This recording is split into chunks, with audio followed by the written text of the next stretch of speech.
What about JIT's findings? कहाँ तक पहुँचा है वो मामला? केस के हवाले से कोई पेशरफ्त नहीं जो है वो हो रही, और फर्स्ट वीक में हेयरिंग होनी थी, लेकिन अभी तक जो है वो उसके हवाले से भी कुछ नहीं आया। तो अफसोसनाक रवैया है, पहले इस तरह मेरे शौहर का बेईमाना कत्ल और उसके बाद अब मेरी किरदारकशी की जा रही है ताकि मैं इंसाफ ना ले सकूं। जवेरिया आपका बहुत शुक्रिया आपके वक्त के लिए।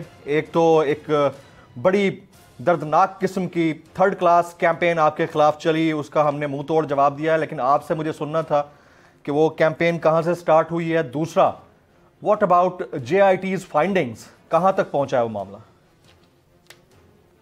देखिए, केस के हवाले से कोई पेशरफ्त नहीं जो है वो हो रही, और अभी तक जो है वो सुप्रीम कोर्ट ने भी जो है वो फर्स्ट वीक में हेयरिंग होनी थी, लेकिन अभी तक जो है वो उसके हवाले से भी कुछ नहीं आया।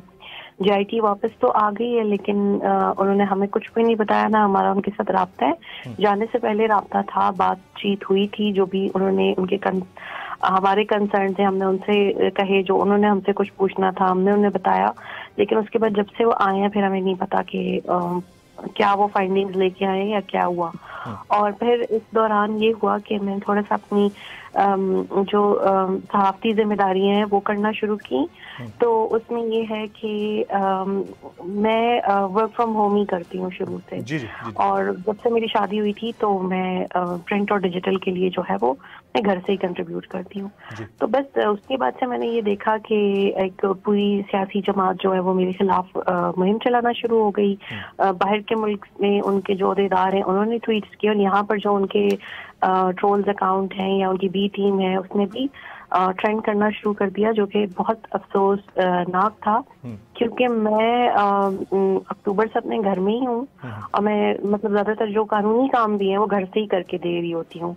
और उस सारी टाइम पीरियड में जो कि मेरी हस्बैंड की मॉर्निंग का पीरियड है, वो तो अब खैर लाइफ टाइम रहेगा, ये बहुत बड़ा सदमा है, लेकिन जो शरई तौर पर है वो मैं बिल्कुल शरई तौर पर उसको फॉलो कर रही हूँ। तो मुझ पर बहुतान तराशी, किरदारकुशी और मजहबी जज्बात को उभारने की कोशिश की गई।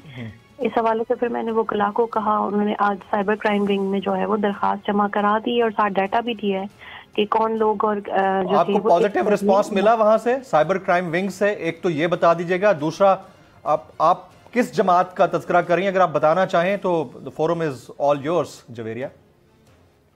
देखिए, मुझे कोई इंसाफ की उम्मीद तो है नहीं, ना पाकिस्तान में, ना केन्या में, ना अपने ये जो सारी किरदारकुशी हो रही है, लेकिन मुझे सिर्फ ये बहुत ज़्यादा अफसोस होता है कि मुआशरा कितनी इखलाकी गिरावट का शिकार हो गया है कि बेवा, यतीम या मजलूम भी जो है वो लोगों के शर से बच नहीं पा रहे, और लोग शायद अपनी आखिरत को भूलते जा रहे हैं। वरना अल्लाह जितना कहार और जब्बार है कि मिनटों में जल्जला लाके या सैलाब लाके वो बस्तियों की बस्तियां जो है वो तबाह कर सकता है।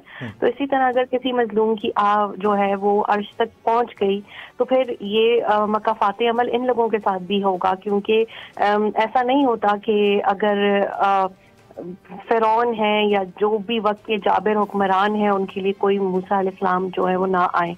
तो उसमें हमने तो यही देखा है कि हजरत इमाम हुसैन की मिसाल सामने है, हजरत ज़ैनब इस्लाम की मिसाल सामने है, हजरत कलसूम की मिसाल सामने है कि किस तरह से उन्होंने जो है वो सच का जो है वो अलम बुलंद किया।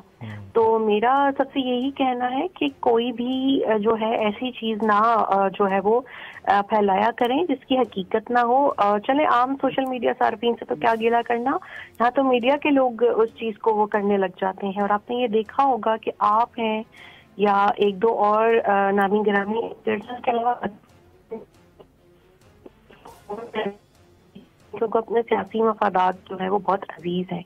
तो ये बहुत अफसोसनाक रवैया है, पहले इस तरह मेरे शौहर का बेईमाना कत्ल और उसके बाद अब मेरी किरदारकुशी की जा रही है ताकि मैं इंसाफ ना ले सकूं। अगर आपको ये वीडियो पसंद आई हो तो सब्सक्राइब कीजिए और बेल आइकन जरूर हिट कीजिएगा। खूने नाहक बहुत पी चुकी ये जमीन, अब कोई दिन में ये खून उगलने को है। खत्म हो जाएगी ये तमाशागरी, वक्त पलटेगा रोजे जजा की तरह। ये जो पेशावर में ताजा लहू है बहा, ایک قیامت کرے گا فلک پر بپا۔ غم کی سلمناک گھڑی میں بول سانحہ پشاور میں شہید ہونے والوں کے لواحقین کے ساتھ۔ سبسکرائب کریں اور بیل دبائیں تاکہ کوئی خبر رہ نہ جائے۔